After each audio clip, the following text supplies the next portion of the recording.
Je suis heureux, je suis ému, je suis reconnaissant envers les Toulousains, reconnaissant envers l'équipe qui m'a accompagné et puis tous ceux qui m'ont soutenu en étant des militants, des Toulousains engagés. Et donc effectivement, je suis heureux de pouvoir, d'ici quelques temps, retrouver une fonction qui va me permettre d'agir pour Toulouse. Ces derniers jours, la campagne s'était considérablement durcie à Toulouse, Jean-Luc Moudenc. Qu'est-ce que vous en retiendrez, vous ? Ben écoutez, oui, il y a eu des lettres anonymes qui ont circulé, des mails anonymes, des coups de fil intempestifs à beaucoup de gens, des SMS sur les portables professionnels de cadres de la mairie. Donc effectivement des pratiques qui m'ont considérablement choqué du point de vue de la démocratie. Mais enfin bon, ces derniers soubresauts n'ont pas empêché la volonté des Toulousains de s'exprimer et de triompher. Voilà, donc moi je suis très serein et je vais accomplir ma tâche dans un esprit de rassemblement. Jean-Luc Moudenc, vous êtes, me semble-t-il, selon l'avis de beaucoup d'observateurs, très différent de l'homme que vous étiez en 2008. Est-ce que vous confirmez ce changement et dans quel sens s'est-il fait ?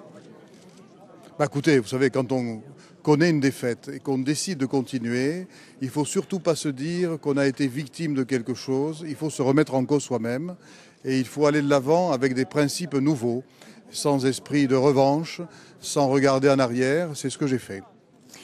Vous avez, pendant la campagne, appelé Pierre Cohen le candidat gouvernemental. Vous avez, par moments, joué cette carte de l'élection nationale. Qu'est-ce que vous nous dites, vous ? Vous avez bénéficié du contexte national pour cette élection ou non ? Votre victoire, vous ne la devez qu'à vous.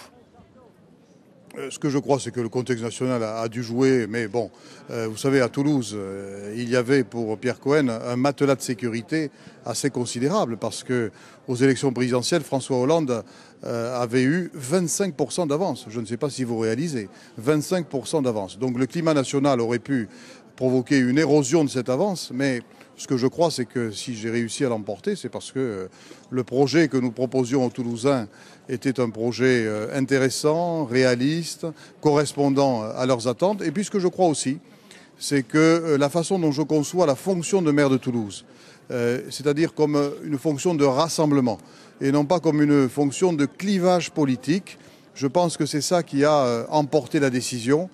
Parce qu'à Toulouse, vous savez, on a une tradition qui a été initiée par Pierre Baudis, par Dominique Baudis. Je m'inscris dans cette tradition et c'est une tradition qui consiste à dire que la gestion municipale ne doit pas être accaparée par une idéologie politique ou par un parti politique. Et c'est dans cet esprit-là que je vais gouverner Toulouse. Jean-Luc Moudenc, juste un petit détail sur votre soirée. Qu'est-ce qui vous attend là maintenant ? Écoutez, je réponds aux sollicitations de la presse parce qu'il semble y en avoir pas mal. Et puis après, je vais rejoindre mes amis parce que j'ai hâte de leur dire merci en direct, pas uniquement à travers les médias, et puis de faire un peu la fête. Et un mot sur ce qui s'est passé sur la place du Capitole avant que vous arriviez sans doute, mais j'imagine qu'on vous l'a raconté, des affrontements, des manifestants, le ton serait monté ? Écoutez, moi je regrette qu'il y ait toujours certains qui n'acceptent pas le verdict des urnes. Nous sommes une ville particulièrement républicaine, aux traditions démocratiques extrêmement ancrées. Et pendant le mandat que j'exercerai, eh bien, je ferai vivre cette tradition républicaine, ces valeurs républicaines et démocratiques. Et donc, effectivement, ce type de comportement, je ne peux que le condamner.